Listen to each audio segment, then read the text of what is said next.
So self-determination is really what it's about. Every other thing that is coming out of that is secondary, is subsidiary.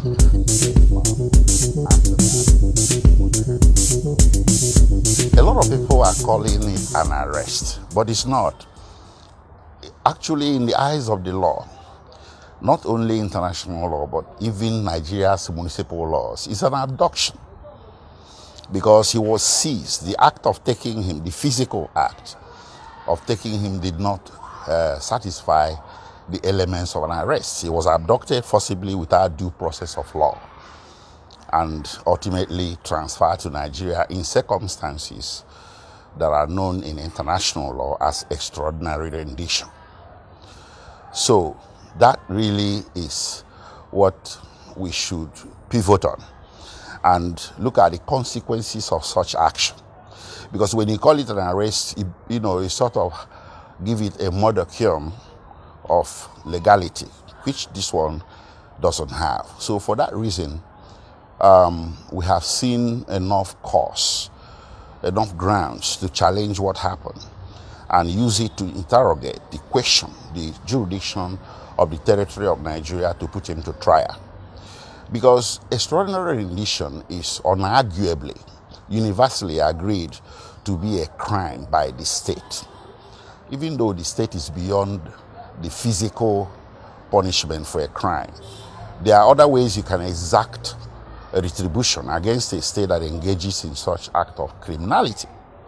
And one of the ways is to do restitution, to restore the person you rendition to the condition that he was before you renditioned him, compensation and guarantees of being of good behavior in the future anytime you encounter that person.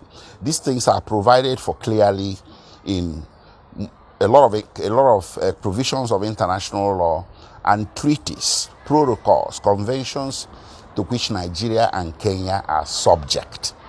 So it's either Nigeria did not think too much about it, or it did not know, or it did, but somebody decided to act in this arbitrary manner that is bound to raise a lot of legal issues. So I can give you an example. The African Charter on Human and People's Rights was ratified by Nigeria in 1983. And not only ratification, Nigeria domesticated it. That means Nigeria made it part of its own laws. And our constitution says once you ratify a treaty or some kind of international agreement or something that you made with another nation, once it's ratified, I think it's in section 8 or section 9 of the constitution, I'm not so sure of the section, it becomes part of our own law. So for Nigeria to go against the treaty is akin to Nigeria going against its own law. So this treaty that was ratified in 1983 contains a provision in its guidelines that mentioned extraordinary rendition. It mentioned it. It's not by implication. It mentioned it and said, extraordinary rendition is hereby prohibited. And that nobody, no human being, no individual shall be taken from the territory of another state and transferred to the custody of another without due process of law. Nigeria signed on to this. So Nigeria is going to be held to what it signed.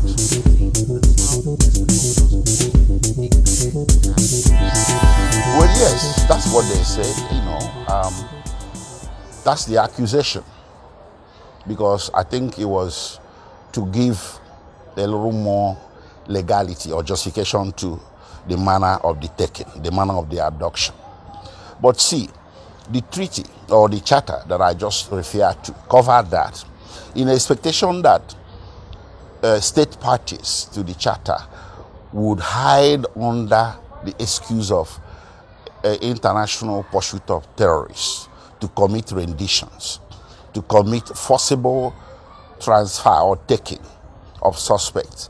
In expectation of that, the charter provided in its guidelines that even in the pursuit of terrorists beyond your borders, you still have to abide by the due process of law. So that they accuse him of terrorism is not justification for what happened. Rather, it was expected that the accusation of terrorism should have made them more careful to comply with the provisions of the Charter on how you can take a terrorist from one country to the other.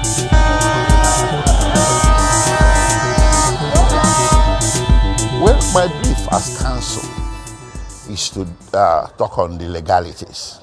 So this is, I think, something that I think is way beyond my brief. I am really concerned about his rights under Nigerian law, under international law, and the manner that this thing happened. You see, there is one very key factor here. He entered Kenya on his British passport, not his Nigerian passport. So on entering Kenya, he came under the protection of two countries. One, Britain, upon which passport he entered, and Kenya, which admitted him to their country on that passport. Well, here we don't have any evidence so far that Britain is complicit in anything, but we have quantum evidence that Kenya is complicit. So Kenya failed in her duties to protect citizens of a Commonwealth country, Britain, that entered. Let's leave Nigeria aside. The only importance you can attach to Nigeria here, the only relevance is just because Nnamdi Kanu was born in Nigeria. But when you come to the real analysis of this situation and its import, you look at the passport with which he entered Kenya. So to that extent, Kenya was supposed to respect that passport more than it did, and respect less the place of birth of Mr. Kanu and look to the place of issuance of the passport. Because I'm not saying that this is a hypothesis or my opinion. No, it's provided for copiously in several bodies of laws. One particularly is very relevant. It's called the Hague Convention on Treatment of Dual Nationals. So it applies on all fours to Mazi Nnamdi Kanu, because Nnamdi Kanu is a dual national of Britain and Nigeria. So it says if a dual national is found in a third state, in this case the third state is Kenya, that third state in all matters shall treat that dual national as if he is a national of only one country. One, the country where he is principally and habitually resident, and the country with which he has most contact. In this situation, if you compare Nigeria side by side with Britain, you will agree with me that Mazi Nnamdi Kanu is habitually and principally resident in Britain, and he is in more contact with Britain than he is in Nigeria. His family is there, his wife, his children are there, and that is where his business of pursuit of self-determination is located, namely Radio Biafra, which is a legally registered business in the UK, and the indigenous people of Biafra, which is also equally registered. So Kenya, if it was aware of this law, regardless of the weight, regardless of the importance they attached to her relations with Nigeria, Kenya's relations with Nigeria, it was supposed to look to the rights of Mazi Nnamdi Kanu, and if he found cause to have him leave the territory of Kenya, they should have expelled him to Britain, not to Nigeria.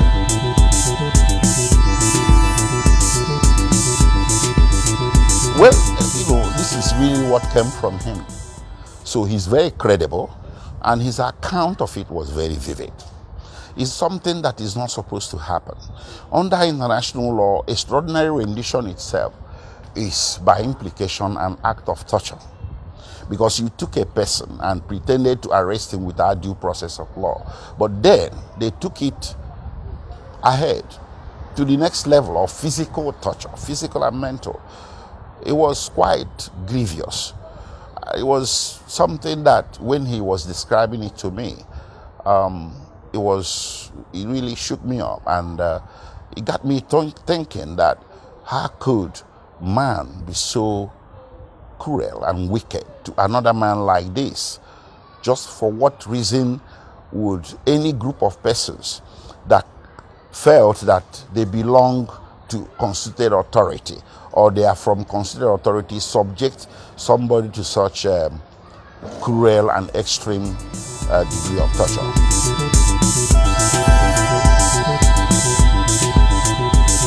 No, I did a tweet. That was misunderstood. I think he told me to convey a message to his friends, well-wishers and family, that, you know, they should remain together, pray together for him to overcome the predicament. And his predicament should not be latched on or used as an excuse for people that are close to him to come to some kind of acrimony. That's all.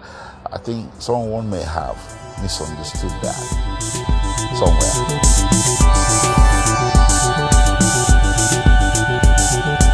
Yes, I even said more. I said there's going to be trial within trial, if at all there is going to be trial.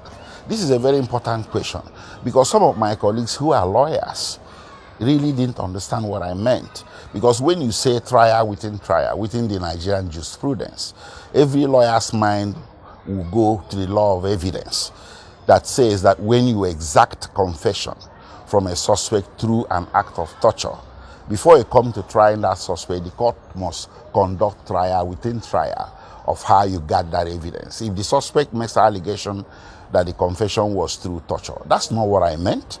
What I meant is that the act of extraordinary rendition has to be dispensed with first before it can go to the substantive trial of Nnamdi Kanu. Because there is no court of law, justice, fairness and equity and conscience that can go over that. If it is presented well, maybe through an amicus curiae brief, directly or through some other means, I think it's something every competent court of law must consider first before it can go to the main trial. That's what I meant by when I said there's not going to be any trial to monitor. That one is what is going to be tried in court first. The circumstances of his forcible to return to Nigeria is a very big issue that blocks any court from reaching the substantive trial. That's my opinion.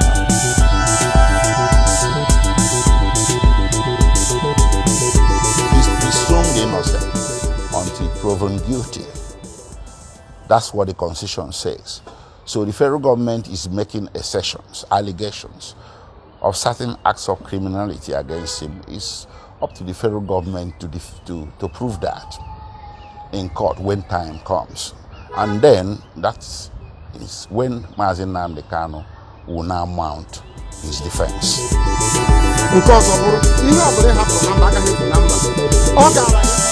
Well, you see, this matter is sub judice. They have not even brought these charges formally. When Nnamdi Kanu left Nigeria in September 2017, he had 4 charges facing him as a matter of record. One was conspiracy to commit treasonable felony. Second was treasonable felony by itself.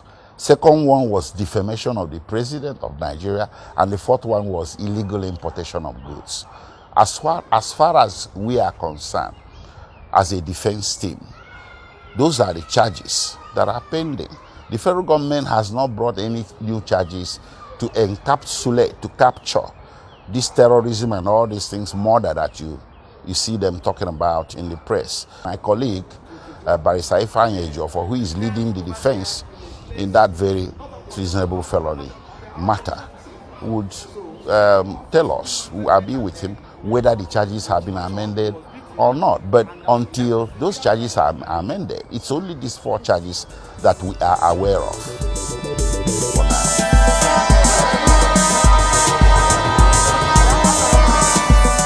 Okay, well,